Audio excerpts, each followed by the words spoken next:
Naghintay siya pero hindi ito minsan mang tumawag. 2 bakasyon din itong hindi umuwi ng San Ignacio. Sinubukan niyang tawagan ito pero mukhang nag-iba na ito ng cellphone number. Dahil ba iyon sa sinabi niya bago ito umalis? Malibang sabihin dito na ang nilalaman ng damdamin niya. Jade, magpapa-enroll ka ba ngayon? Tanong sa kanya ni Vander. Sakay ng bago nitong Toyota Vios. Plano sana niyang lakarin na lang ang patungong San Ignacio College. Oo. Ikaw, ganun din ba? Oo, sakay ka na. Hindi na siya tumanggi rito. Alam naman niyang hindi rin siya titigilan ni Vander hanggang hindi siya sumasakay sa kotse nito. 2 taon mo na sa kolehiyo. Ang bilis ng panahon, ano Jade? Parang kahapon lang. Sinasamahan pa kita magpa-enroll para sa unang taon mo sa college. Wika nito kahit nakatutok ang mga mata sa kalsada. Kumuha siya ng education. Gusto niya magturo sa mga bata. At ikaw naman ay huling taon mo na sa college. Ngumiti siya nang biglang may maalala. Hinihingi nga pala ni Laura ang number mo. Ibibigay ko ba?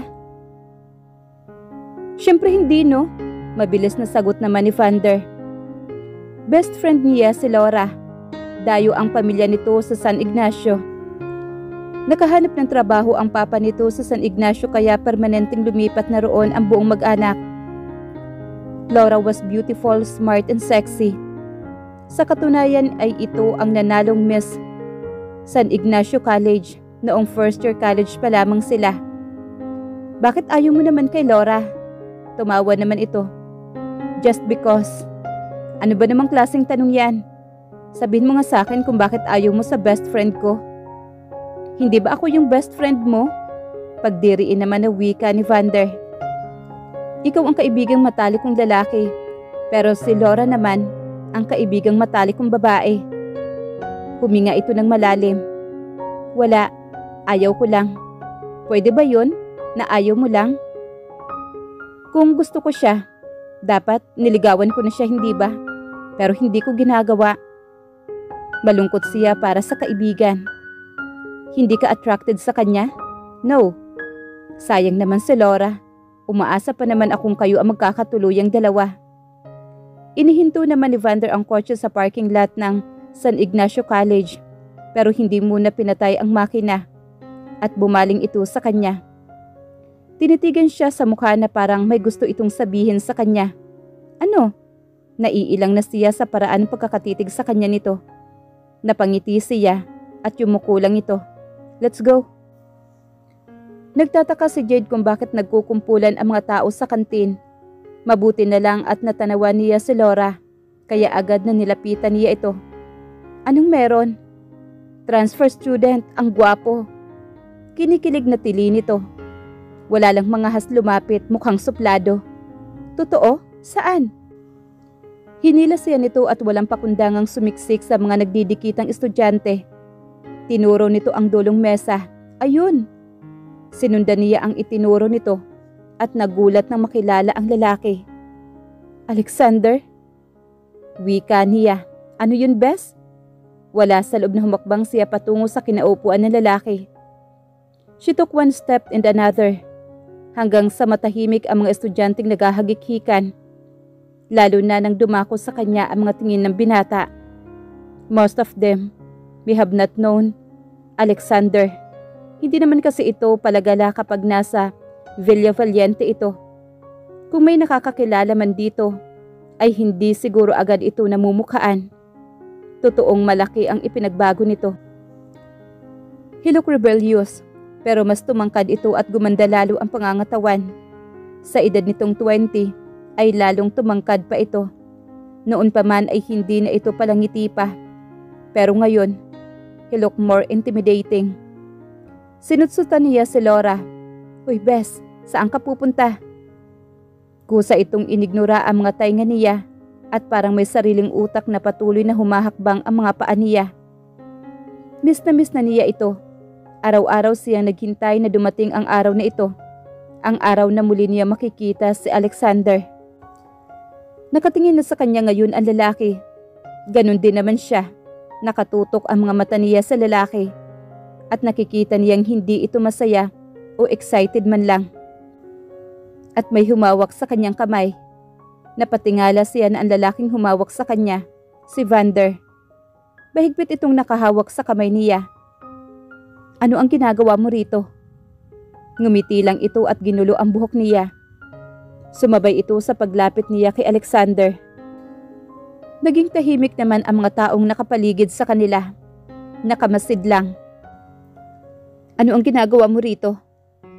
Walang ligoy na tanong naman ni Vander kay Alexander nang nakatayo na sila sa harapan nito.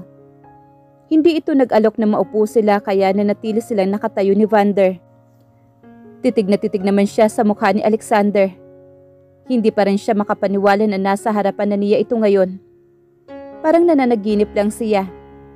At kung totoo mang panaginip lang ang lahat, sana ay hindi muna siya magising dahil palagi niyang inaasam na makasama ito. Kahit sa panaginip man lang. Tumaas naman ang kilay ni Alexander sa kapatid at iminosyon ang wala ng lamang plato. Ano bang gagawin ko dapat dito sa lugar na to? Hindi ba kantin to? Hindi mo ba nakikita? Katatapos ko lang kumain. Alam mong hindi iyan ang ibig kong sabihin. Linawin mo. Humigpit lalo ang pagkakahawak ni Vander sa kamay niya. Dumako naman roon ang tingin ni Alexander. Disgusto ang nakikita niya sa mga mata nito. Bakit nandito ka sa eskwelahang ito? Bakit naman hindi? Ngumisi ito at natawa nang makitang nag-igtingan ang panga ng kapatid. I'm a transfer student. Pinalipat ako ng paparito. Bakit? Bakit hindi mo itanong sa matandang yon? Hindi ko rin to gusto. Ang buhay ko ay nasa Maynila. Ang tirahan ko ay nasa Maynila. Lahat ng meron ako ay nasa Maynila. Maging ang girlfriend ko, lahat ng yun ay nasa Maynila. May girlfriend ka na? Hindi napigilang itanong naman ni Jade. Sabay na napatitig naman sa kanya ang dalawang lalaki. Pabayaan mo na siya, Jade. Hindi naman bawal magkaroon ng girlfriend si... Wika naman ni Vander. Pero paano ako? Piping tanong naman ang isipan niya. Gusto niyang umiyak. Hindi siya nag-boyfriend kahit maraming naliligaw sa kanya. Dahil ang gusto niya, ang unang maging boyfriend niya ay si Alexander. Paano na ngayon matutupad iyon kung may nobya na ito? Bakit parang hindi ka masaya para sa akin, Jade? Puna naman ni Alexander sa kanya. Anyways, lagi kayong magkasama, hindi ba? Gaano na kayo katagal? Nanlaki naman ang mga mata niya. Iniisip mo bang magkasintahan kami ni Vander? Hindi ba? Tiningnan nito ang kamay nila na magkahawak. Para kayo magjowa. Magkaibigan lang kami, Alexander. Kagaya pa rin noon. Gusto niyang mainis dito.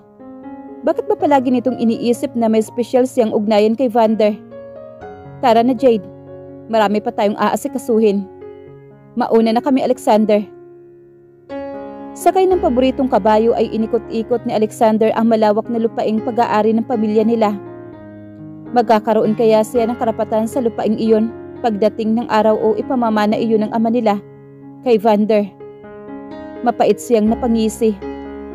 2 taon na hindi siya nakauwi rito dahil ayaw siyang pabalikin ng kanyang papa. Nalaman nitong naging malapit sila ni Jade sa isa't isa. 18 lang siya noon. Ang gusto ng kanyang ama ay nakatutok lamang siya sa pag-aaral niya sa kolehiyo. Gusto nitong wala siyang ibang pagtuunan ng pansin dahil makakasagabal iyon sa mga plano nito para sa kanya. Gusto nitong makapagtapos siya ng kolehiyo at ipadadala siya nito sa Amerika para doon mag-aral. Kaya naman kinamumuhian niya ang kanyang ama sa pagmaninipula nito sa buhay niya. Lalong umigting ang galit niya sa kapatid kung bakit hindi ito ang kayang ipadala ng kanyang ama sa US. Mas malaya nitong nagagawa ang gusto nito. Bakit hindi rito mahigpit ang ama nila? Bakit hinahayaan nito na dito ito mag-aral samantalang siya ay sa Manila siya nag-aaral? Bakit si Vander pwedeng maging malapit kay Jade at siya ay hindi pwede? Nagrebelde siya, naging barumbado at palikero. Nasangkot siya sa kabi-kabilang gulo. At naabutan pa siya ng kanyang profesor na nakikipag-make out sa isang estudyante. Doon na naubos ang pasensya ng kanyang ama. Pinatapon sa nito sa San Ignacio. Doon na raw niya ipagpapatuloy ang pag-aaral niya. Gusto niyang matawa. Pinagbawalan sa nitong tumapak sa San Ignacio sa loob ng 2 taon. Tapos ngayon ay doon din pala siya ipatatapon. Bakit? Kampante ba ito? Gayong hindi sila magkakaroon ng espesyal na ugnayan ni Jade? Biglang luminaw sa gunita niya sina Vander at Jade na magkahawak ng kamay. Napatiimbagang naman siya. Lalo niyang binilisan ang pagpapatakbo sa kabayo. "Senyorita, sandali!" Natigilan siya. Ang boses na iyon, ang boses ni Jade. Nagdahan-dahan siya hanggang nagawang umagapay sa kanya ng dalaga. Dinaig pa nito ang mga kilala niyang mahuhusay mga bayo. "Naabutan din kita." Lumingon ito sa kanya. May matamis na ngiti sa mga labi nito. Ang mga ngiti nito ay napakaganda. Tila ba pinipigilan kang huminga. Wala pa siyang nakikitang babae na ganito kaganda kung umiti sa kanya. "May kailangan ka?" Tanong niya. Pinapormal niya ang ekspresyon ng mukha niya. "Kumusta ka na?" Balik tanong naman sa kanya ni Jade. "I'm good. How about you?" Pareho pa rin ng dati. Bumuntong hininga ito. Nakatanaw sa unahan kung saan kumpulan ang mga halaman. "Bakit hindi ka man lang tumawag sa akin? Sabi mo tatawag ka." May pagdaramdam sa boses nito. "Dahil sa ama ko." Gusto niyang sabihin rito na pinipigilan siya ng kanyang ama na makipaglapit kay Jade. "Sabi mo parang kapatid na rin ang turing mo sa akin. Dahil ba sa sinabi kong mahal kita? Iyon ba ang dahilan kaya hindi ka nagpaparamdam?" Naalala niya ang ikinumpisal nito bago siya umalis noon. Yes, naalala niya ang sinabi nito. Hindi yon. Ay ano pala? "Pwede bang wag na natin yun pag-usapan, Jade?" Huminga ito ng malalim bago tumango. "Totoo bang may girlfriend ka na?" "Yes." Muli itong huminga ng malalim. "Ano ang pangalan niya?" "Sydney." "Saan kayo nagkakilala?" Tiningnan niya ito at nakikita niyang hindi ito masaya. Gusto niyang mapailing. Napakabata pa nito. Para pa rin kapatid ang turing niya rito. Pareho kami ng course. Pareho din kami ng klase. Ganun kami nagkakilala. Nasaan na siya ngayon? Bakit ba ang dami mong tanong tungkol sa girlfriend ko? Imbes na tumigil at manahimik ay patuloy itong nagtanong. Maganda ba siya? Hindi siya umimik dahil ayaw na niyang sagutin ang itinatanong nito sa kanya. Maganda ba siya, Sander? Ulit nito sa kanya. Alam niyang hindi siya nito titigilan. Kaya naman, yes. She's beautiful. Pinukol siya nito ng matalim na tingin na puno ng pagdaramdam. Bago walang paalam na pinatakbo ng mabilis ang kabayo papalayo. Naiwan siya. Kahit anong tawag niya rito, ay hindi ito minsan man lumingon sa kanya. Bata pa siya. Paalala ni Alexander sa kanyang sarili. Nakatayo siya sa likod ng puno. Gusto niyang matawa. Dahil ganito ang nangyari noon sa kanila ni Jade. Nagkapalit lang sila ng pwesto ngayon. Ang plano niya ay ang maligo sa ilog. Pero nagulat siya nang makitang nandun na ang dalaga at naliligo ito. Nakasuot lamang ito ng puting kamisol. Dalaga na pala talaga ito. Mahirap isipin na kapatid lang ang turing niya rito. Kitang-kita niya ang hulma ng katawan nito at ang hugis ng dibdib nito. Naapakan niya ang isang maliit na sanga. Shit! Mariin siyang napapikit. Nang tumingin siya sa dalaga ay nanlaki ang mga matang nakatingin din ito sa kanya. Sander? Niyakap nito ang basang katawan. Awang ang mga labi nito. Kaakit-akit itong pagmasdan. Kung sasabihin nitong diwata ito ng tubig, ay maniniwala si Rito. I'm sorry. Gusto mo bang maligo? Dahan-dahan nitong inalis ang mga kamay na nakayapos sa katawan nito. Halika. Gusto niyang umungol. Hindi nangyayari ito. Kung may isang tao siyang ayaw gawin na masama, si Jade iyon. Ito lamang ang taong pinagkakatiwalaan niya dito sa San Ignacio. Napaka-inosente nito. Ayaw niyan lagyan ng lamat ang dangal nito. Marami siyang pinaiyak ng mga babae sa Maynila, kaya mahirap siyang pagkatiwalaan. Ngumiti si Jade. Ano pa ang ginagawa mo riyan? Samahan mo ako ritong maligo. I can't. Tumalikod na siya at nagsimulang humakbang papalayo. Hindi niya na malayang umahon pala si Jade at humabol sa kanya. Inagapan siya nito sa kamay. Bakit ba iniiwasan mo ako? Hindi ka naman dating ganyan na. Iniiwas niya ito dahil hayagan itong ipinapakitang may gusto ito sa kanya. Pero habang tumatagal ay nakikita niyang kahali-hali na ito. Natatakot ka ba sa akin? Matapang na tanong nito sa kanya. Mariin naman siyang napabuntong hininga at napatiimbagang. Yes. Ha? Bakit naman? Dahil kapag nakikita kita, gusto kitang hawakan. Pero hindi pwede. Dahil ikaw lang ang meron ako dito na pinagkakatiwalaan ko sa San Ignacio. Saglit na natigilan naman si Jade. Dinhawakan mo ako. Nababaliw ka na ba? Hindi pa ako nababaliw para gawin na mas komplikado ang buhay ko. Look at me, Jade. I am lost. Hindi ko alam kung ano ang patutunguhan ng buhay ko. Kinubkob nito ang mukha niya at napapikit siya nang madama ang init ng mga palad nito. I promise not to tell anyone. Please, Sander. Bulong na wika nito. Bakit ba siya inaakit ni Jade? Sandaling sumagi sa isipan niya ang sinabi ng mga magulang nito noon. Pero alam niyang hindi siya tatraydorin ng dalaga. Lalong-lalo na magkaroon ng komplikasyon ang buhay niya ngayon. Hindi mo alam ang sinasabi mo, Jade. Hindi kita aagawin sa girlfriend mo kung iyan ang ikinatatakot mo. Are you still offering me with intimate? Matapang itong tumango sa kanya. Gusto kong ibigay sa iyo ang katawan ko. Sander, inipon ko na ang lahat ng lakas ng loob ko, kapal na mukha ko para sabihin ang mga ito sa iyo. Hindi ako mapapatawad ng papa kapag pinakialaman kita at ng magulang mo. Hindi nila kailangang malaman. Walang kailangang may makaalam. Ito ay magiging sekreto natin dalawa. Napatiimbagang siya. Matiim niyang pinakatitigan ang dalaga. Huwag mong ibaba ang sarili mo sa harapan ko, Jade. Nagagalit siya dahil hindi ba nito alam kung ano ang mangyayari rito kapag pinatulan niya ang kalokohan nito. Sisirain niya ito. Sisirain niya ito, lalong-lalo na ang kinabukasan nito. Iniwan na niyang nag-uulap ang mga mata ng dalaga. Ilang gabi ring inayakan ni Jade ang nangyari sa ilog.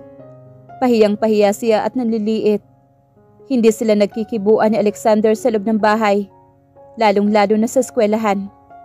Palagi niyang kasama si Vander at ito naman ay kasama ang mga bago nitong kaibigan. Naging popular sa loob ng eskwelahan si Alexander. Nakakasuya, lalo na at nakikita niyang nakikipag-flirt ito sa iba't ibang babae. Sa kanya lang ito tila ayaw mapadikit. Estupido! Bulalas naman ni Senyor Manuel nang mabasa ang periodiko. Nasa komedor sila at naghahapunan. Napaigtad silang tatlo, siya, si Vander at si Alexander. Madalas ay inimbitahan ni Senyor na saluhan ang mga ito sa pagkain. Ang Senyora Maria naman ay nasa ibang lalawigan at may mahalagang inaasikaso. Papa, nagtatanong ang mga matang tumingin naman si Vander sa ama. Ang unique uyho ng aking amigo, ito at ikakasal na? Kasing edad lang ninyo ito si Miguelito? Nakalathala sa isang bahagi ng periodiko ang pagbate para sa nalalapit na pag-iisang dibdib ni Miguelito sa dalagang nagngangalang Isabela. Hindi naman nabago ang maagang mag-asawa ngayon, Papa. Wika naman ni Vander.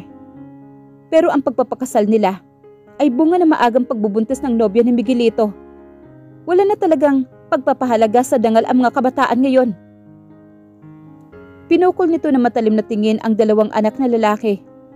Kaya kayong dalawa, huwag na huwag ninyo akong ilalagay sa kahihiyan. Minsan nang nabilad sa eskandalo ang pamilya natin. Hindi na maaaring maulit pa iyon. Tumango si Vander at si Alexander naman ay blanko lang ang ekspresyon nito.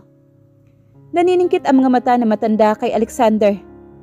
Ikaw, Alexander, alam kong kabi-kabila ang mga babae mo. At hanggang ngayon, hindi pa rin nawawala ang isyu mo tungkol doon sa profesor. Napakatigas ng ulo mo. Narinig ko rin marami ka na naman babae dito sa eskwelahan kung nasaan kayo. Baka magkalat ka na naman doon. Tumiim naman ang panga ng binata. There will be no scandal, Papa. I can assure you. Sinisigurado ko na satisfied ang babae ko sa kama para walang masabi sa akin. Marahas na napamura naman ang ama nito. Sinasabi ko sa iyo, Alexander, isang pagkakamali mo lang at paparusahan kita. Pinahid nito na napkin ang labi at tumayo ito. You are such a disappointment. Magaras ang tinig nitong sambit bago ito umalis. Nakita niya ang mariing pagkuyom ng mga kamao ni Alexander. Nakita niya rin ang pagdidilim ng mukha nito. Nang tumingin ito sa dako niya, ay nahuli nitong titig na titig siya rito. Siya ang unang nagbawi ng tingin. Parang sasabog sa galit si Alexander. Nasa ilog siya at pinagsusuntok ang katawan ng puno. Galit na galit siya sa ama. Ito mismo ang dahilan kung bakit naging magulo ang buhay niya. Minamanipula siya nito. Gusto nitong ito ang magpapatakbo sa buhay niya. Kaya naman kinasusuklaman niya ito. Alexander, hindi na niya kailangang lumingon pa para makilala niya ang boses na iyon. Napakapamilyar ng boses nito, na kahit sa panaginip ay naririnig niya ang boses nito. Ano ang ginagawa mo rito? Malamig niyang tanong dito. Leave me alone. Gusto kong mapag-isa. Napabuntong hininga ito pero nanatili sa kinatatayuan. Gusto kitang samahan. Alam kong kailangan mo ako ngayon. Lalong uminit naman ang ulo niya. Ano ba ang alam nito? Ano ba ang magagawa nito? Nangangalit ang mga ngiping humarap siya sa dalaga. Bakit mo ba isinisiksik ang sarili mo sa akin, Jade? Wala kang mapapala sa akin, kaya umalis ka na. Hindi ako aalis. Pagmamatigas naman ito. Hindi ka pa pala aalis, ha? Napatiimbagang naman siya at hinila niya ito at mariing hinalikan sa mga labi nito. Napasinghap ito. Kinuha niya ang pagkakataong iyon upang ipasok ang dila sa loob ng bibig nito. Napadakot naman sa tela ng t-shirt niya si Jade. Dapat ay huminto na siya. Pero umungol ang dalaga at tinugo nito ang mga halik niya. Hindi ito nanampal, hindi nanlaban. Sa halip ay ipinikit nito ang mga mata.